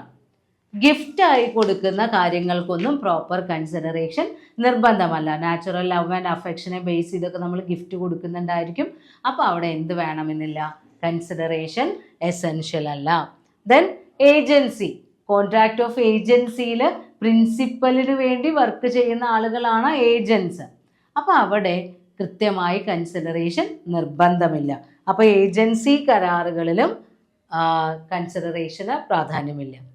പിന്നെ വരുന്നത് ലാസ്റ്റിൽ ചാരിറ്റിയാണ്. അപ്പോൾ ഏതെങ്കിലും ഒരു വ്യക്തി ധർമ്മം നൽകുന്നത് പോലെ, ചാരിറ്റി ദാനപ്രവർത്തനങ്ങളൊക്കെ ഉണ്ടാവല്ലോ, ഓൺ ഹിസ് ഫെയ്ത്ത്, അദ്ദേഹത്തിൻ്റെ വിശ്വാസം സംരക്ഷിക്കാൻ വേണ്ടി അല്ലെങ്കിൽ ഏതെങ്കിലും തരത്തിലുള്ള ധർമ്മ പ്രവർത്തനങ്ങളിലൊക്കെ ഏർപ്പെട്ട് കഴിഞ്ഞാൽ അത് ആ പ്രോമിസ് ചെയ്ത സബ്സ്ക്രിപ്ഷൻ വരെയൊക്കെ അദ്ദേഹം നൽകുന്നുണ്ടെങ്കിൽ അതും എന്തില്ല, അവിടെ പ്രോപ്പർ കൺസിഡറേഷൻ ഉണ്ടോ എന്നുള്ള ക്വസ്റ്റ്യൻ ഇല്ല. കേദാർനാഥ് വേഴ്സസ് ഗോരി മുഹമ്മദിലാണ് ഈ ഡിക്ലറേഷൻ വന്നിട്ടുള്ളത്. അപ്പോൾ ചാരിറ്റിക്ക് വേണ്ടി നൽകുന്ന പ്രോമിസുകൾക്കും പ്രോപ്പർ കൺസിഡറേഷൻ എസെൻഷ്യൽ അല്ല. അപ്പോൾ നോർമലി സെക്ഷൻ 25 പ്രകാരം കൺസിഡറേഷൻ ഉണ്ടെങ്കിലേ വാലിഡിറ്റി ഉള്ളൂ. അല്ലെങ്കിൽ ന്യൂഡം പാക്റ്റം അല്ലെങ്കിൽ നേക്കഡ് പ്രോമിസ് എന്നാണ് നമ്മൾ പറയുക. വിത്തൗട്ട് കൺസിഡറേഷൻ ആകുമ്പോൾ അതിന് വാലിഡിറ്റി ഇല്ല എന്നാണ് പറയാറുള്ളത്. എങ്കിൽ കൂടിയും ഈ 6 കേസുകളിലും ഇവിടെ പ്രോപ്പർ കൺസിഡറേഷൻ ഇല്ലെങ്കിലും കോൺട്രാക്റ്റിന് വാലിഡിറ്റി ഉണ്ടായിരിക്കും. Legality of object and consideration.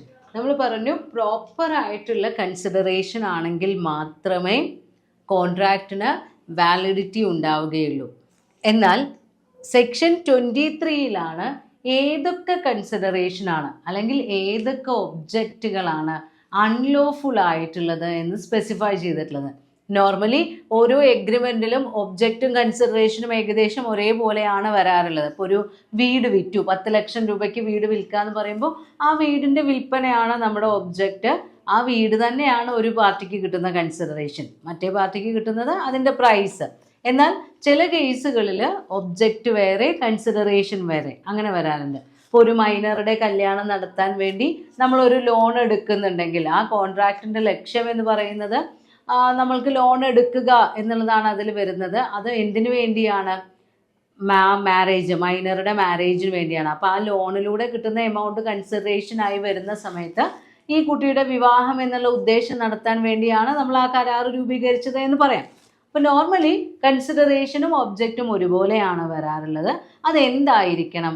Lawful ആയിരിക്കണം. അപ്പോൾ ഏതൊക്കെ ഒബ്ജക്റ്റാണ് അല്ലെങ്കിൽ എങ്ങനെയുള്ള കൺസിഡറേഷൻസ് ആണ് അൺലോഫുൾ ആയിട്ടുള്ളത്?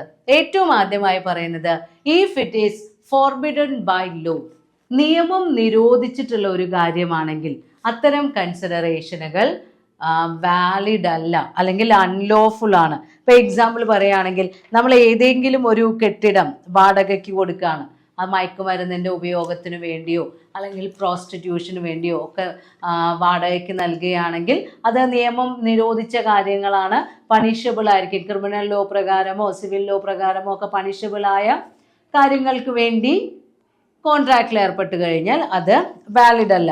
ഇപ്പോൾ നിയമം നിരോധിച്ച കാര്യങ്ങൾ ഇപ്പോൾ ഇതിൽ തന്നെ പറയുന്നുണ്ട്. അപ്പോൾ നമ്മൾ പറഞ്ഞില്ലേ, ഒരു മൈനറുടെ കല്യാണത്തിന് വേണ്ടി ലോൺ എടുക്കുക, ശ്രീനിവാസ് വേഴ്സസ് രാജാറാം മോഹൻ, ആ കേസിൽ വരുന്നത് ഒരു മൈനറുടെ മാരേജിന് വേണ്ടി അവരെന്ത് ചെയ്തു, ആ ഗാർഡിയൻ ഒരു ലോണ് ഗ്രാൻഡ് ചെയ്യാണ്, അല്ലെങ്കിൽ അദ്ദേഹം ലോൺ എടുക്കാൻ വേണ്ടി ശ്രമിക്കുകയാണ്, ഗ്രാൻഡ് ചെയ്യാണ്, സെലിബ്രേറ്റ് ചെയ്യാൻ മൈനറുടെ വിവാഹം. ആക്ച്വലി മൈനേഴ്സിൻ്റെ വിവാഹം നിയമപ്രകാരം നിരുദ്ധമാണ്. നമ്മൾ ചൈൽഡ് മാരേജ് റെസ്ട്രെയിൻഡ് ആക്ട്, ശൈശവ വിവാഹ നിരോധന നിയമമുണ്ട്. ആ നിയമപ്രകാരം നിരോധിക്കപ്പെട്ട കാര്യമാണ് മൈനറുടെ മാരേജ്. അപ്പോൾ അതിനുവേണ്ടി രൂപീകരിക്കപ്പെടുന്ന കോൺട്രാക്റ്റുകളും എങ്ങനെയാണ്? അൺലോഫുൾ ഒബ്ജക്റ്റോട് കൂടിയതാണ്. അതേപോലെ തന്നെ A promises to drop prosecution which he has instituted against B for robbery and B promises to restore the value of the things taken. A എന്ന് പറയുന്ന ആളുടെ വീട്ടിൽ അല്ലെങ്കിൽ അവരുടെ സ്ഥലത്ത് നിന്ന് ബി ഒരുപാട് വസ്തുക്കൾ മോഷ്ടിച്ചുകൊണ്ട് പോയി. അപ്പോൾ എ കേസ് കൊടുത്തു.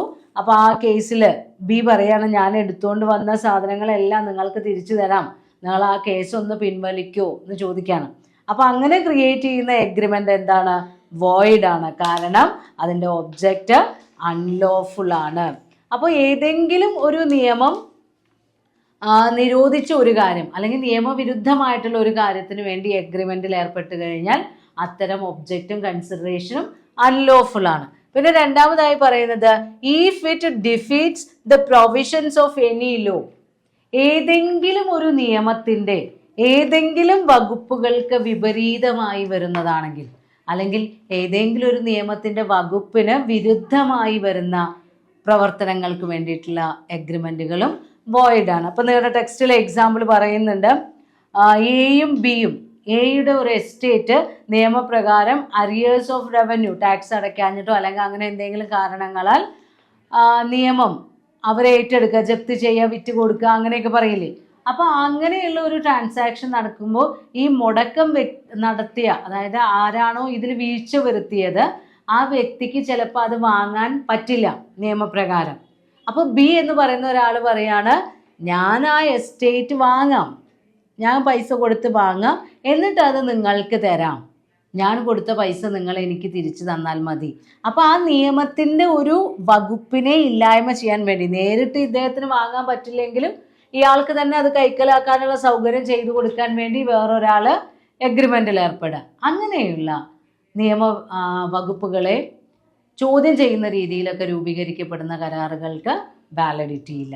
ദെൻ മൂന്നാമതായി പറയുന്നത് ഇഫ് ഇറ്റ് ഈസ് ഫ്രോഡുലൻറ്റ്, ഏതെങ്കിലും ഒരു കോൺട്രാക്റ്റ് അതിൻ്റെ ഒബ്ജക്റ്റോ കൺസിഡറേഷനോ വേറൊരാളെ ചതിക്കാനുള്ളതാണെങ്കിൽ അല്ലെങ്കിൽ വഞ്ചനാപരമായ പ്രവർത്തനങ്ങളിൽ ഏർപ്പെട്ടിട്ടുള്ളതാണെങ്കിൽ അതും വാലിഡ് ആണ്. ഇപ്പം ഇതിൽ എക്സാമ്പിളായിട്ട് പറയുന്നുണ്ട്, എയും ബിയും അവരൊരു എഗ്രിമെൻറ്റിൽ ഏർപ്പെടുകയാണ്. ആരെയോ പറ്റിച്ചുണ്ടാക്കിയ പൈസ നമ്മൾക്ക് തുല്യമായി വീതിക്കാം, അല്ലെങ്കിൽ പറ്റിച്ചുണ്ടാക്കിയ നേട്ടങ്ങൾ തുല്യമായി വീതിക്കാം എന്ന് പറഞ്ഞൊരു എഗ്രിമെൻറ്റിൽ ഏർപ്പെട്ടു എന്ന് വിചാരിക്കാം. ആ എഗ്രിമെൻറ്റിന് കോടതിക്ക് മുന്നിൽ വാലിഡിറ്റി ഇല്ല. ദെൻ നാലാമതായി പറയുന്നത്, if it causes injury to property or persons of another. വേറൊരു വ്യക്തി, ആ വ്യക്തിക്കോ അദ്ദേഹത്തിൻ്റെ പ്രോപ്പർട്ടീസിനോ അപകടമുണ്ടാക്കുന്ന തരത്തിലുള്ള ഒബ്ജക്റ്റുള്ള കോൺട്രാക്റ്റുകളും അൺലോഫുൾ ആണ്. ഇപ്പോൾ എക്സാമ്പിളായിട്ട് പറയുന്നുണ്ട് ടെക്സ്റ്റിൽ, രാം സ്വരൂപ് വേഴ്സസ് ബൻസി. ആ കേസിൽ A borrowed ₹100 from B. A ബിയിൽ നിന്ന് 100 രൂപ കടം വാങ്ങിച്ചു. A executed a bond promising to work for B without pay for 2 years. A ബിയിൽ നിന്നാണ് 100 രൂപ കടം വാങ്ങിയിട്ടുള്ളത്. അപ്പോൾ എ ഒരു ബോണ്ട് എഴുതി കൊടുക്കുകയാണ്, 2 വർഷം എനിക്ക് പ്രതിഫലം ഒന്നും തരണ്ട, ഞാൻ നിങ്ങൾക്ക് വേണ്ടി ജോലി ചെയ്യാം എന്ന് പറഞ്ഞ ഒരു എഗ്രിമെൻറ്റിലൊക്കെ ഒപ്പുവെച്ചു. In case of default agreed to pay interest at a very exorbitant rate. അതല്ല, എനിക്ക് ജോലി എടുത്ത് ഈ കടം വീട്ടാൻ കഴിഞ്ഞില്ലെങ്കിൽ ഉയർന്ന പലിശയോടുകൂടി ഞാനിത് തിരിച്ചു വീട്ടാം എന്ന് പറഞ്ഞൊക്കെ എഗ്രിമെൻ്റ് വെച്ചു. പക്ഷെ കോടതി പറഞ്ഞത് ആ എഗ്രിമെൻറ്റിന് വാലിഡിറ്റി ഇല്ല. കാരണം ആ വ്യക്തിയെ പരമാവധി ദ്രോഹിക്കുന്ന തരത്തിലുള്ള എഗ്രിമെൻ്റ് ആണത്. അപ്പം അങ്ങനെയുള്ള എഗ്രിമെൻറ്റ്സും വാലിഡ് അല്ല. ദെൻ അടുത്തതായി പറയുന്നത്, if the court regards it as immoral or against public policy.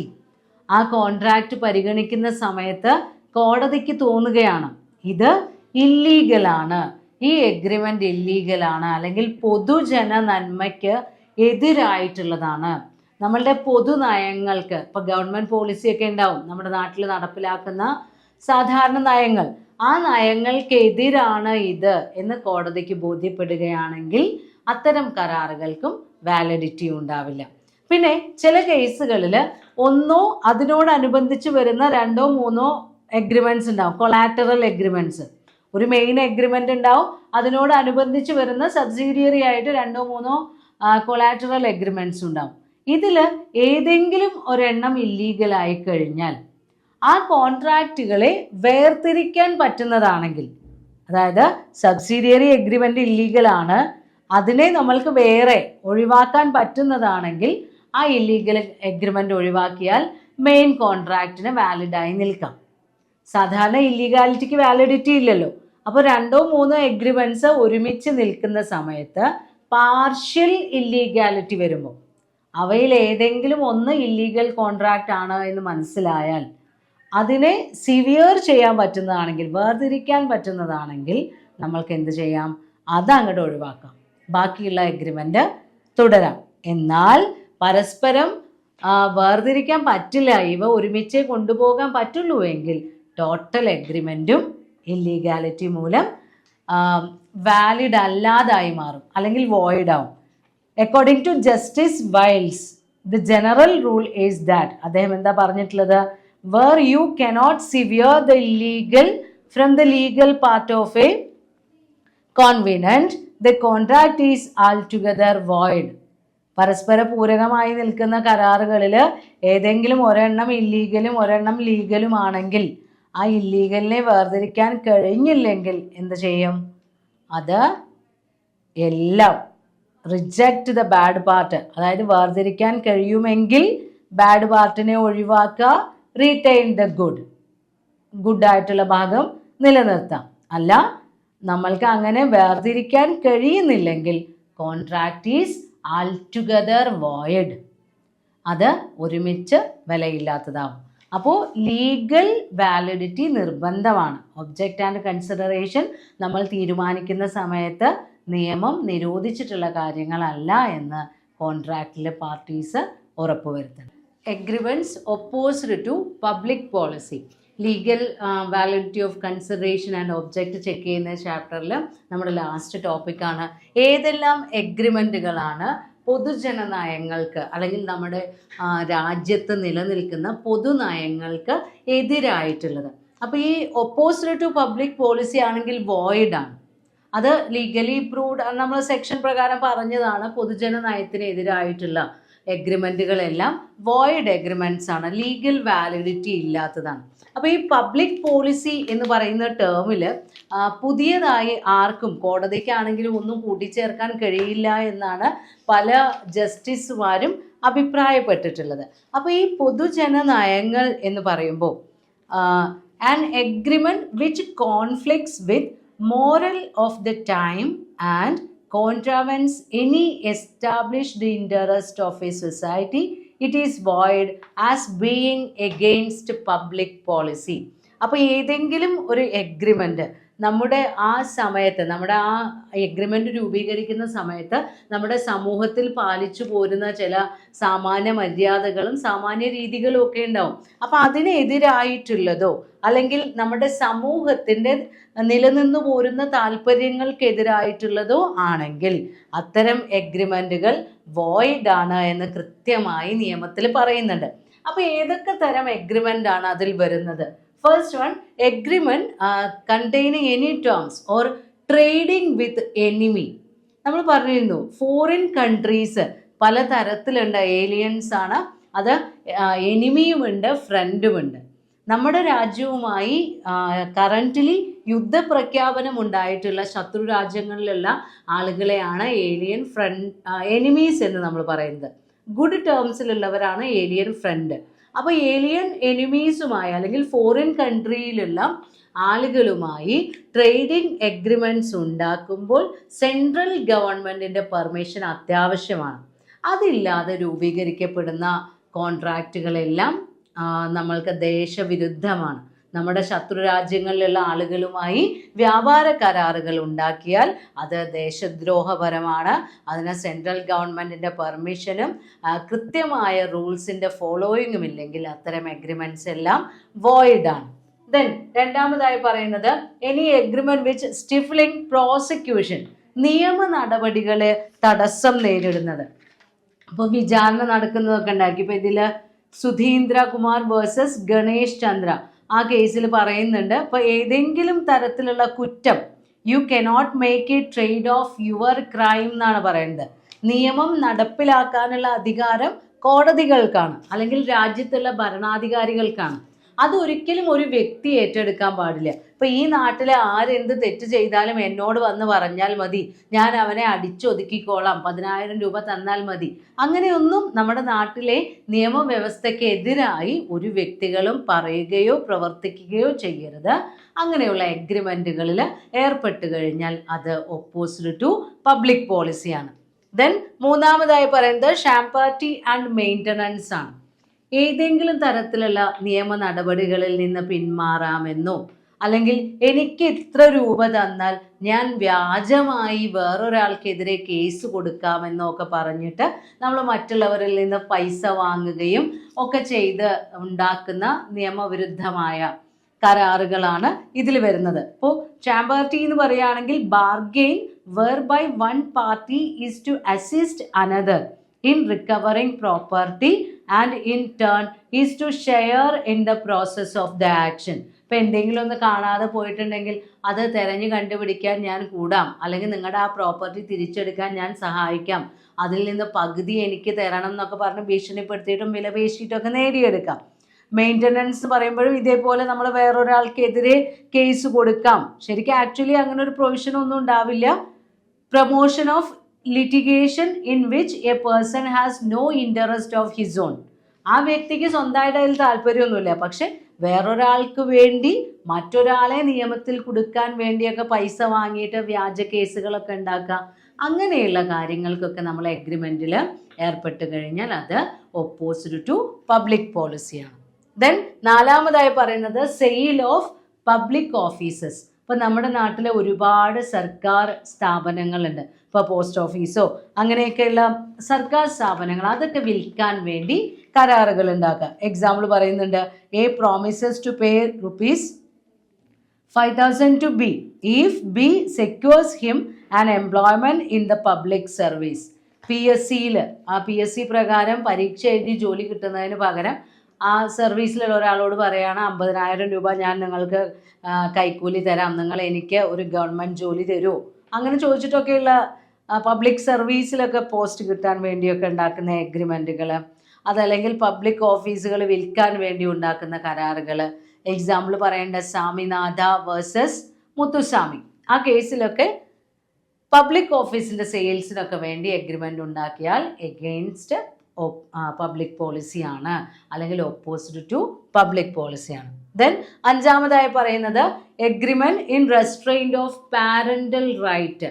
കുട്ടികൾക്ക് മുകളിലുള്ള രക്ഷിതാക്കളുടെ അവകാശം, മാതാപിതാക്കളുടെ അവകാശം, അവ കൈമാറ്റം ചെയ്യുന്നതിനൊക്കെ വേണ്ടി ഉണ്ടാക്കുന്ന എഗ്രിമെൻറ്റുകൾ. ഇപ്പോൾ എ എന്ന് പറയുന്ന ഒരു വ്യക്തി, അദ്ദേഹത്തിൻ്റെ കയ്യിൽ മക്കളെ നോക്കാനുള്ള പൈസ ഇല്ലെങ്കിൽ വേറൊരാളോട് നിങ്ങൾ ഇവനെ ഏറ്റെടുത്തുകൊള്ളൂ എന്ന് പറഞ്ഞു കൊടുത്ത് കുറച്ച് പൈസയൊക്കെ വാങ്ങിച്ചു. പക്ഷേ ഇയാൾ പിന്നീട് പോയി ജോലി ചെയ്ത് ഈ പൈസയൊക്കെ ഉണ്ടാക്കി തിരിച്ചു വന്ന് കൊടുത്തിട്ട് എൻ്റെ കുട്ടിയെ എനിക്ക് തിരിച്ചു തരണം എന്ന് പറഞ്ഞ് കോടതിയിൽ കേസ് കൊടുത്തു കഴിഞ്ഞാൽ ഈ കുട്ടിയെ യഥാർത്ഥ രക്ഷിതാവിനെ ഏൽപ്പിക്കേണ്ടതായി വരും. കാരണം പാരൻ്റൽ റൈറ്റിന് വിരുദ്ധമായി രൂപീകരിക്കപ്പെടുന്ന കരാറുകൾ എഗ്രിമെൻ്റ് ഓപ്പോസിറ്റ് ടു പബ്ലിക് പോളിസിയാണ്.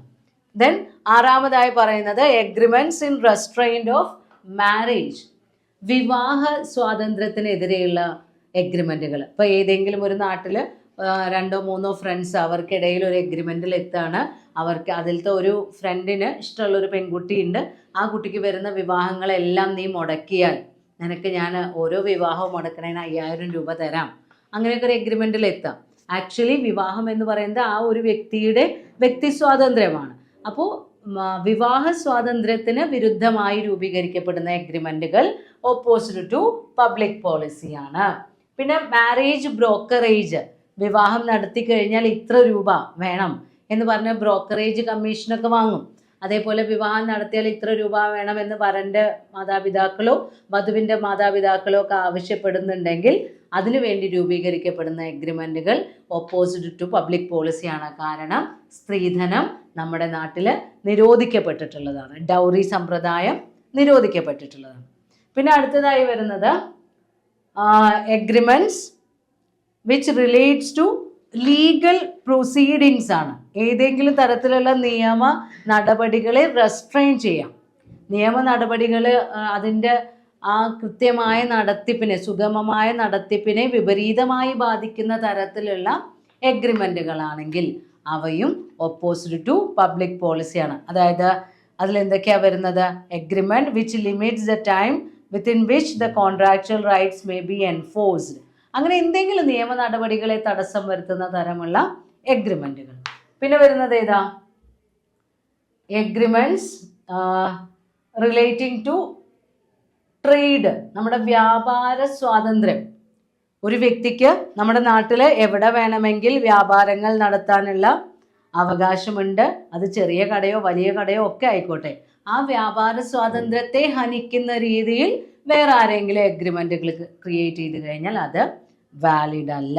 പിന്നെ ഇൻ്റർഫിയറിങ് കോഴ്സ് ഓഫ് ജസ്റ്റിസ്, നീതി നടപ്പാക്കുന്നതിനെ വിപരീതമായി ബാധിക്കുന്ന തരത്തിലുള്ള എഗ്രിമെൻറ്റുകൾ, അവയും ഓപ്പോസിറ്റ് ടു പബ്ലിക് പോളിസിയാണ്. Then agreements for creating monopolies, ഏതെങ്കിലും തരത്തിലുള്ള കുത്തക അവകാശങ്ങൾ നേടിയെടുക്കാൻ വേണ്ടിയോ നിർമ്മിക്കപ്പെടാൻ വേണ്ടിയോ ഒക്കെ ക്രിയേറ്റ് ചെയ്ത എഗ്രിമെൻറ്റ്.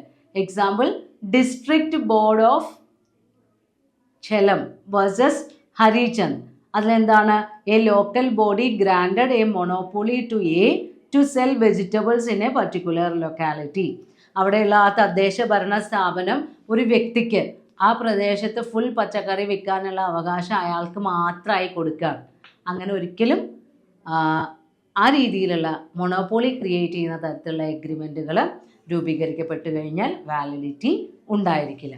പിന്നെ ലാസ്റ്റിൽ പറയുന്നത് agreement in restraint of personal liberty, വ്യക്തി സ്വാതന്ത്ര്യം ഹനിക്കുന്ന രീതിയിലുള്ള കരാറുകൾ, അവയും രൂപീകരിക്കപ്പെട്ട് കഴിഞ്ഞാൽ കോടതിക്ക് മുന്നിൽ വാല്യൂ കിട്ടില്ല. എക്സാമ്പിളായിട്ട് ഇതിൽ Harwood versus Millers timber and trading company. അതിലെന്താ പറയുന്നത്? എക്സ് എന്ന് പറയുന്ന ഒരാൾ ഡെപ്റ്ററാണ്. അയാൾ വൈയിൽ നിന്ന് ബോറോ ചെയ്തിട്ടുണ്ട്, പൈസ കടം വാങ്ങിച്ചു. അപ്പോൾ മണി ലെൻഡർ എന്ത് ചെയ്തു? On the promise that he would not without his written consent leave his job. അയാളുടെ സമ്മതമില്ലാതെ ആ തൊഴിൽ ഉപേക്ഷിച്ച് പോവാൻ പാടില്ല. പിന്നെ അദ്ദേഹത്തിൻ്റെ പ്രോപ്പർട്ടിയോ റെസിഡൻസോ ഒന്നും വിൽക്കാൻ പാടില്ല. അങ്ങനെയൊക്കെ പറഞ്ഞിട്ടുള്ള ഒരു എഗ്രിമെൻ്റ് വെച്ചു. പക്ഷേ കോടതി എന്താ പറഞ്ഞത്? The agreement was void and illegal. അത് ആ വ്യക്തിയുടെ സ്വാതന്ത്ര്യമാണ്, അവരുടെ വീട് ആർക്ക് വിൽക്കണം, പ്രോപ്പർട്ടി ആർക്ക് വിൽക്കണം എന്നൊക്കെ തീരുമാനിക്കുന്നത്. അങ്ങനെയുള്ള വ്യക്തി സ്വാതന്ത്ര്യത്തിനെ ഹനിക്കുന്ന തരത്തിലുള്ള എഗ്രിമെൻറ്റുകളും ഓപ്പോസിറ്റ് ടു പബ്ലിക് പോളിസിയാണ്. അപ്പോൾ ഈ 12 കാറ്റഗറിയിൽ വരുന്ന എഗ്രിമെൻറ്റ്സും ഓപ്പോസിറ്റ് ടു പബ്ലിക് പോളിസിയാണ്. അതുകൊണ്ട് തന്നെ ഇവയെല്ലാം വോയിഡ് എഗ്രിമെൻറ്റ്സ് ആണ്, അൺഎൻഫോഴ്സിബിൾ എഗ്രിമെൻറ്റ്സ് ആണ്.